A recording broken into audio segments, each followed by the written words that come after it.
Bismillah ve salatu ve selamu ala Resulillah ve ala alihi ve sahbihi ve men vala. Jalaldin Suyuti rahmetullahi aleyhinki Halifler Tarihi namlı kitabının ders devamı. Bugün bu bölümde mundaq deydi. Peygamber aleyhissalatu vesselam Abu Bekir'ni bizim dinimizge tanlagan iken bizim dünya işlerimizge biz onu tanlamamdık degan bab.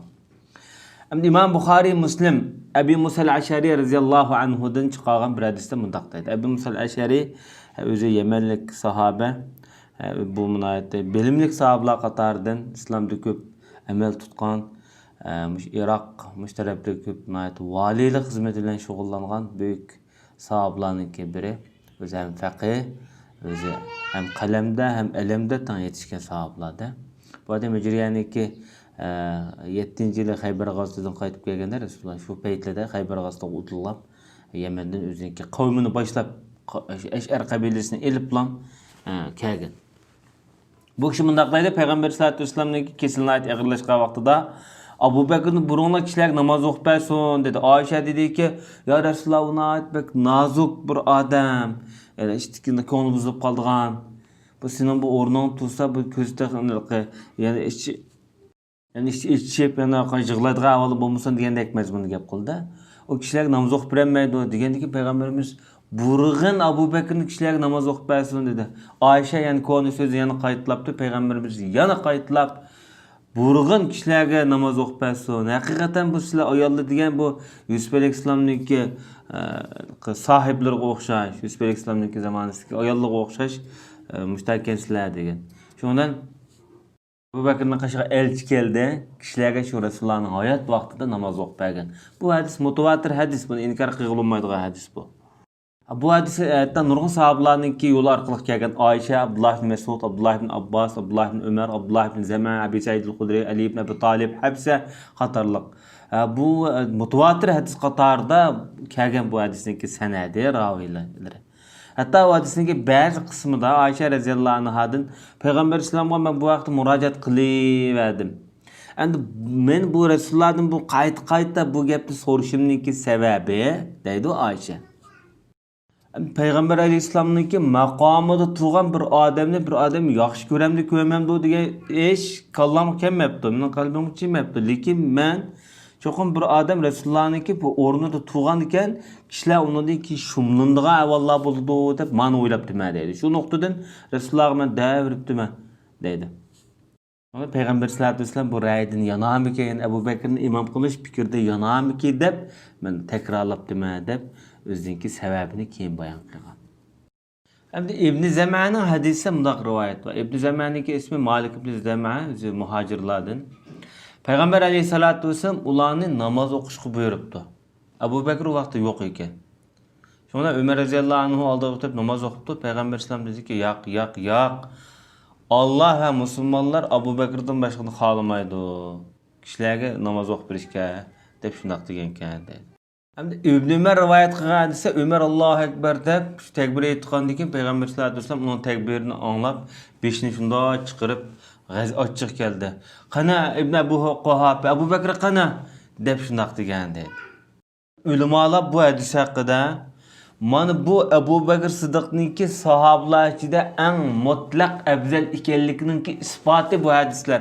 Xilofatga eng loyiq bu yerdagi hamda mushu islom podshohligiga shu vaqtdagi xilofatiga eng loyiq bir odam mushu edi deb ulamolar mush hadisni dalil qilgan. Hamda Ashari deydi ki zaruratan yani muhim deb qaralgan deydi. Peygamber aleyhissalatu vesselam Siddiqni, Abu Bakr Siddiqni muhacir ensarlar bazı orunda namaz o'qish berishga buyurdi bu yerda.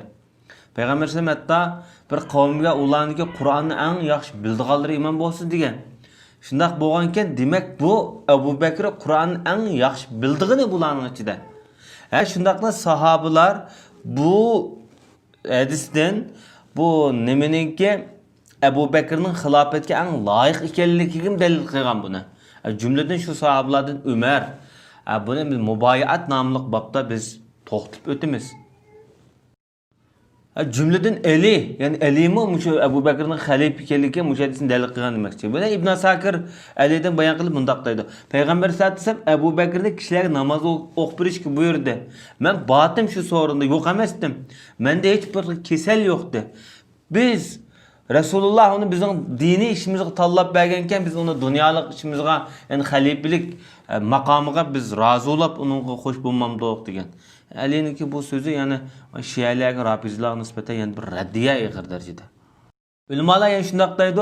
Ebu Bekir Sıddık Resulullah'ın zamanı İslam yani halifelik salahiyetle ma'ruf idi aramızda dedi. Ahmet, Ebu Davud ve ulardan başka kişiler Sahl ibn Sa'd degan kişinin hadis bayon qildi.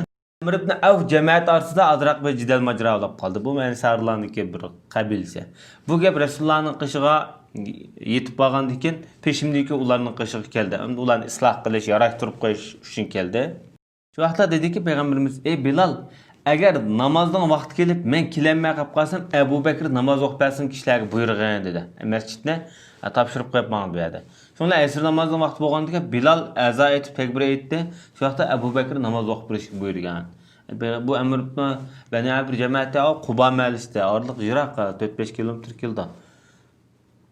Abu Bakr Şafii Gaylaniyat degan kitobda Ibn Asakir Habsa radhiyallohu anhudan. Habsa Resulullah'ın hem ayali Ömer ibn Xattab'daki kızı.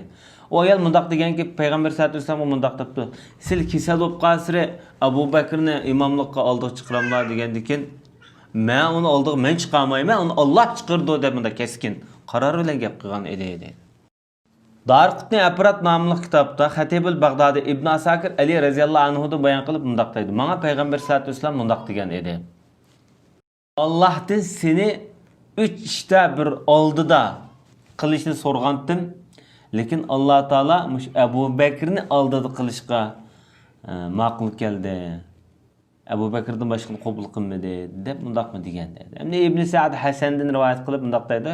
Abu Bakr shundaq degan: "Ya Rasululloh, Abu Bakr şu vaqt ya Resulallah ben davamlı bir tush ko'rmam, kishilarniki gunohlariga, ayiblarini dastlab tush ko'rmaydigan vaqtida sen bir kishilarga bir yo'l ochquchi, bir umidi bo'lasan degan. Shu vaqtida dediki, men bu shu yurkamda, shu maydamda ikki bir chekitni ko'rib tush ko'rmaydigan vaqtda ikki yilda payg'ambarimiz shundoq ta'bir bergan dedi. Hamda İbn Asakir Abu Bakr'ta degan kishidan rivoyat qilib shundoq degan. Men Umar roziyallohu anhuning qishga kelsam bir turk odamni tomoq yeyaptirgan oldida. Shunda ko'zni eng oxirdagi bir odamga tikilib qarab dediki, shunda bilan so'radi. Hamda sendan burun shu o'qigan kitoblaringda nimalarni uchratqanding deganda, payg'ambarning xalifasi Siddiq bo'ladi, uning Siddiqs bo'ladi deb uchratgan. Yani bu ahli kitoblardan bo'lgan bir kishi ekan hamda.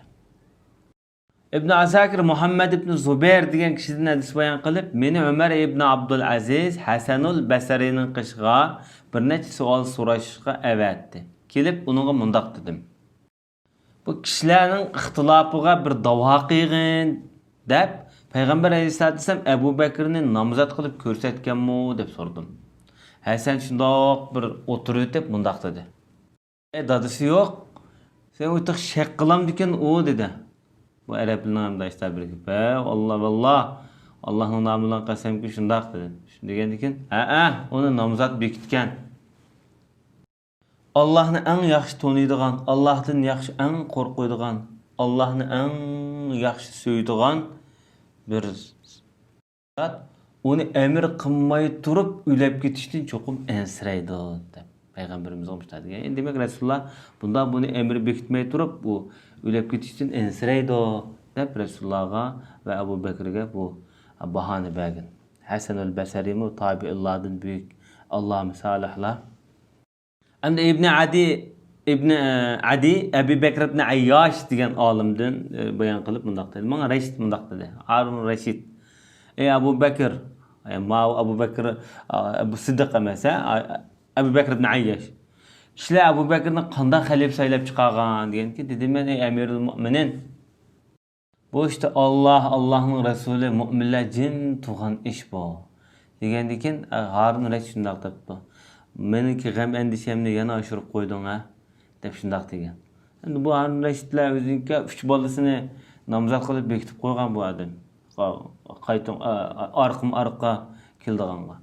Bu bir özüň namaz seýliginde bir xil ahalipläniň ýoly qarışda hem-de şoň bununki gam endisi aşugan gebni kılawlak bunlar. Şu wagtda dedim ey Emirul Müminin, Peygamber İslam 8 gün kesel bolup kalgan. Resulullah'ın kaşığı Bilal kirip dedi ki ya Resulullah kişiler kim namaz okupurdu diye vakta Ebu Bekir kişiler namaz okupasın burgun degen. Ebu Bekir kişiler 8 gün namaz okupagan ve hiç şu çuvat kavakta da. Peygamberimiz mi bu Allah'ın sukutuğa Resulullah'ı cem sukut kıygan. Müminler Resulullah'ın sukutuğa bu cimgurluğa karab cem boğan. Degen ki bu söz Harun Reşit'ni bir xil hayran kaldırdı da dep bulap barakallahu fik Allah sana bereket versin degen. Yani Ebu Bekir'ninki bu namaz okupuruşuga, Müslümanlarga baş boluşuga hiç kim bir yerde gıngıpın demigen dedi. Demek bir yerde Allah tallap bergen degen yekunni bizge bermekçi. Ve sallallahu ala nebiyina Muhammed ve ala alihi ve sahbihi ecmaîn.